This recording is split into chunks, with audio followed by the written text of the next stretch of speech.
সবাইকে কিন্তু চিনি। আমরা ইউনিয়ন পর্যায়ে কোনো কর্মী সভা করতে পারি নাই, ইউনিয়ন তো অর্থ দূরের কথা, ইউনিয়নে পর্যন্ত যাইতে পারি নাই। আজকে বিএনপি কিন্তু ইউনিয়ন পর্যায়ের অভাব নাই। বিএনপি নেতা কর্মীদের ভিড়ে আমাদের সেই সকল ত্যাগী নেতা কর্মীরা আজকে উঠে গেছে, ঠিক কিনা? আমি বিশ্বাস করি, আজকে আমি সেটা বুঝি। আমাদেরকে বুঝতে হবে আওয়ামী লীগের মধ্যে ঘাটতি থেকে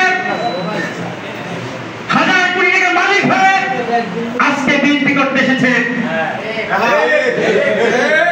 আমি আপনাদের উদ্দেশ্যে বলতে চাই, তারা ঠিক বলেছে।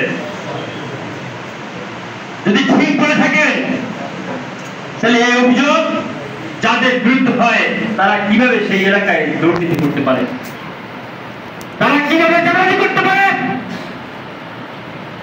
আপনারা বলছেন ঠিক, আপনারা যদি সেই ত্যাগী লোক হয়ে থাকেন তাহলে তাদেরকে কেন উঠিলেন না, তাদেরকে ধরেন না কেন, তাদেরকে চাঁদাবাজি করতে দিচ্ছেন কেন? তাই আপনারাও কিন্তু দোষী, এটা আপনারা বুঝেন।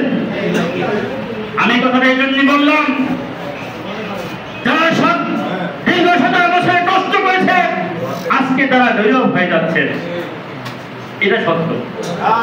আমি বলতে চাই সেই সকল নেতা কর্মীদের যে নীরব হওয়া চলবে না। যারা দীর্ঘ 17 বছর দল করেছেন, এই দুঃশাসনের সময় মামলা হামলা খেয়ে যারা এই পাথরঘাটা উপজেলার বিএনপিকে বাঁচিয়ে রেখেছেন, তাদের দ্বারা আগামী বিএনপি তৈরি হবে ইনশাআল্লাহ। আমি আপনাদের উদ্দেশ্যে বলতে চাই, আজকে আপনারা দেখেছিলেন আওয়ামী লীগ শান্তি কমিটির নামে বিভিন্ন ওয়ার্ডে শান্তি কমিটি করে আমাদের বিএনপি জামাত সহ সকল নেতা কর্মীদেরকে তারা হামলা করেছে, মামলা করেছে, বিভিন্ন সময় তারা ধরিয়ে দিয়েছে, দেয়নি? দিয়েছে? যদি তাই হয়, আপনারা এত নির্যাতিত হয়েছেন, আজকে আপনারা কি করছেন? কজন আওয়ামী লীগের নেতারা আজকে অ্যারেস্ট হয়েছে পাথরঘাটায়, বলে না? কজনকে দেখিয়ে দিতে সক্ষম হয়েছেন আপনারা? আজকে অনেক কথা বলতে হয়, সময় সংক্ষিপ্ত। আমি আপনাদেরকে বলবো, সেই সুযোগ এখনো হয়নি বিএনপি, যে বিএনপি কিন্তু এখন পর্যন্ত ক্ষমতায় আসে নাই। আসছে? তাহলে আপনাদের এত দাপট কেন? কিসের কারণে? 5ই আগস্ট আপনাদের আন্দোলনের ফসল নয়, 5ই আগস্ট আপনার আন্দোলনের ফসল নয়। হ্যাঁ, আমরা করেছি। দীর্ঘ 17 বছর আমাদের নেতা কর্মীদের হত্যা হয়েছে, গুম হয়েছে, খুন হয়েছে, মামলা খেয়েছি। আপনারা কি খেয়েছেন?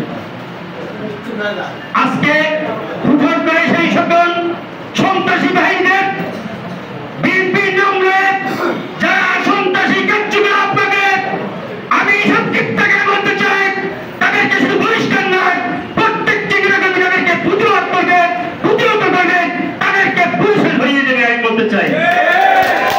আপনারা প্রস্তুত হন, আপনারা প্রস্তুত হন। আমার নেতা হযরত ইসলাম মনে কিন্তু একটা কথা বলে,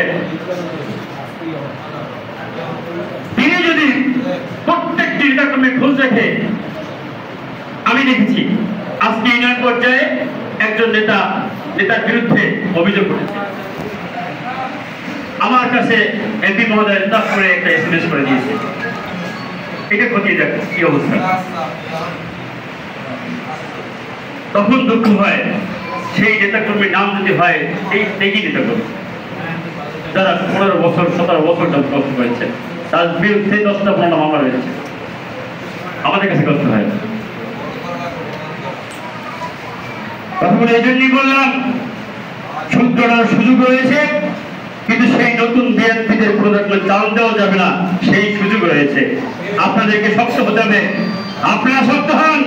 পাথরঘাটা উপজেলায় বিএনপির যখন ঘাঁটি রয়েছে, প্রত্যেকটি নেতা কর্মীরা আজকে আজকে প্রত্যেকটি মানুষের ধারে ধারে যান, আপনারা দেশের কথা বলেন, দশের কথা বলেন, আওয়ামী লীগের বিরুদ্ধে বলেন, আওয়ামী লীগ দীর্ঘ 17 বছরে যে কাজ করেছে তাদের বিরুদ্ধে বলেন, আজকে আমাদের পক্ষে ভোটের জন্য কাজ করেন, আজকে ভোটের জন্য কাজ করেন, নিজের পক্ষে ভাই করেন না, ভোটের জন্য কাজ করেন। আগামী দিনে বাংলাদেশ জাতীয় দল বিএনপি যদি ক্ষমতায় না আসে, এই অবস্থায় কেউই থাকবেন না। আপনারা বিশ্বাস করেছিলেন 5ই আগস্ট না হলে আমাদের নেতা কর্মীরা কি যে হবে, দেশ থাকতে পারবো কিনা তারও সন্দেহ হয়।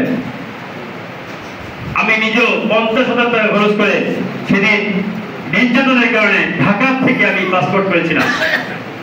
এই অবস্থাতে কথাগুলো এই জন্য বললাম, আজকে এই বিষয়গুলি বুঝতে হবে। আজকে ইফতার পার্টিতে আমাদেরকে প্রতিজ্ঞাবদ্ধ হতে হবে, আর কোন নয়, আমরাই আমাদের বিএনপি সাজাবো, এটাই আমাদের অঙ্গীকার হওয়া উচিত।